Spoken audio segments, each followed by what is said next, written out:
আমি তোমাদের জন্য সব একদিন করে রেখেছি। প্লিজ এসো তোমরা, আমি তোমাদের অনুরোধ করবো তোমরা এসো।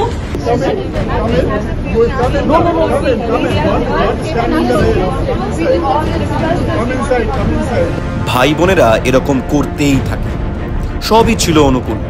হঠাৎ ঘাড় ধাক্কার কথা এলো কোথা থেকে? কিন্তু আমাদের ঘাড় ধাক্কা দিয়ে বের করে দেওয়া হলো, ঘাড় ধাক্কা দিয়ে বের করে দেওয়া হলো। যেই মানুষটা নিজে তোমাদের কাছে এসে অনুরোধ করলো তার নামে মিথ্যে অপবাদ রটাচ্ছ। So now that we want to know the same page as you all, kindly now it's over, right? It's too late.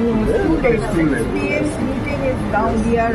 আমাদের মাননীয় মুখ্যমন্ত্রী তিনি ডেকেছেন, আমি ঘাড় ধাক্কা দিয়ে বার করে দেবো এটা বলা যায়? আমি তো যতগুলো দেখলাম আমি কোথাও দেখতে পেলাম না যে আমি এরকম ধরনের কথা বলেছি কোথাও, মানে আমি ভুল করেও বলে ফেলেছি কি না নিজেকে ভাবছিলাম, কিন্তু দেখলাম না, এমন ভুলটা আমি কখনো করি না। কিসের জন্য ঘাড় ধাক্কা দেবো? ওরা ছোট ছোট ছেলে, আমার ছেলের মতো। ঘন্টা হয়ে গেছে, 3 ঘন্টা সময়, তারপরে আমরা অপেক্ষা করেছি মুখ্যমন্ত্রী, এবার আমরা চলে যাচ্ছি। শুভ বুদ্ধির জাগরণ হোক তোমাদের।